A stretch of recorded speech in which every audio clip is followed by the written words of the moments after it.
The New Mexico Attorney General is calling out a judge this morning after an Albuquerque man was found not guilty of rape charges. During this month's trial of the crime back in 2010, Victor Gonzalez's defense argued that the accuser's consensual sexual activity in the days leading up to the rape could explain findings from her medical examination. AG Hector Balderas says he is, quote, deeply concerned that the prior sexual history of an alleged victim was used to discredit her testimony. This morning, we are getting a look at the security video that shows the moment that a missing girl was found on an Albuquerque bus. Now, no one knew where five-year-old Oriana Clinton was from Monday evening until mid-Tuesday morning. It's about 2 weeks ago, but she was found safe on a city bus thanks to a perfectly timed Amber Alert and a vigilant passenger. Zoe. We're looking at a big Arctic air mass that is pushing into the eastern part of the state. It is already bringing negative temperatures to start off our day. To the west of the central mountain chain, though, it will be a lot drier, milder, and here in Albuquerque, a really lovely afternoon is ahead of us. This morning, APD is continuing its investigation of a man shot by police following a vehicle crash. They say that Julian Sanchez crashed into a median on tramway near Minal in November. Now, preliminary reports suggested that Sanchez did not shoot his gun. Now, police say that Sanchez shot himself in the leg. Now, he was also shot multiple times by police and died on scene. Las Cruces police are still searching for a wanted motorcyclist this morning. They say the motorcyclist crashed into a garage door and called on Calle Sosa, and fled the scene at around 1:15. It is believed to be a green motorcycle and was last seen heading west on Poplar Avenue. The Arctic chill has pushed into the eastern part of the state with dangerous wind chill values expected late tonight and into early tomorrow morning. But the reason our Metro Threat Index is only at a 5 out of 10 is because not everybody is going to be impacted by this Arctic chill. After nearly 5 years of being closed to hikers, they will be able to return to Carlito Springs, the open space that is north of I-40 near Tijeras, which has been closed for renovations. There are still some renovations being done on the inside of the main house on site and the caretaker unit. They hope to have that done by the spring. FTX founder Sam Bankman-Fried has arrived in New York to face charges on the cryptocurrency exchange's collapse. Charges include conspiracy to commit wire fraud and conspiracy to defraud the Federal Election Commission. He could appear in a Southern District of New York court later today. Zoe.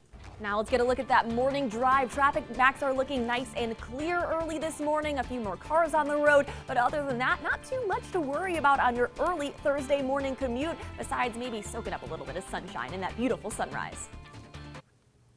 Toronto saw the return of Kensington Market's Winter Solstice Festival yesterday, with locals putting on elaborate costumes and dancing in the streets to mark the event.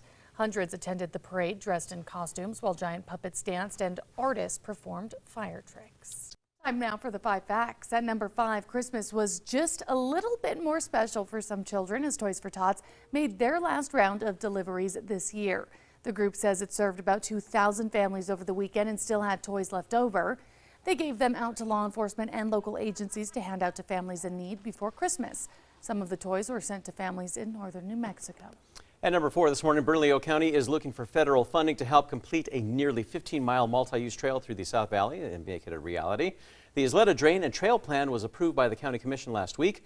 The trail will begin at Central and make its way down to Isleta Pueblo, and it's expected to cost just over $19 million. Project managers say that it's a way to highlight the beauty of the South Valley. And that Arctic chill has already begun to push into the far northeastern part of the state. Single digits and teens are right now, and we're expecting them not to get much warmer into this afternoon. And number 2 this morning, we are getting a look at the security video that shows the moment that a missing girl was found on an Albuquerque bus. No one knew where 5-year-old Oriana Clinton was. That was from Monday evening until about mid-Tuesday morning 2 weeks ago. She was found safe on a city bus thanks to a perfectly timed Amber Alert and a vigilant passenger.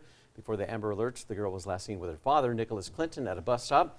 Now, he reportedly showed up at a shelter later that night without her and drunk, according to police. CYFD will not say who the girl was with or living with now, only that she is, quote, safe. And at number 1, the New Mexico Attorney General is calling out a judge this morning after an Albuquerque man was found not guilty of rape charges. The alleged victim of Victor Gonzalez reported that crime back in 2010, but it was not until a few years later when the rape kit was tested that Gonzalez was charged.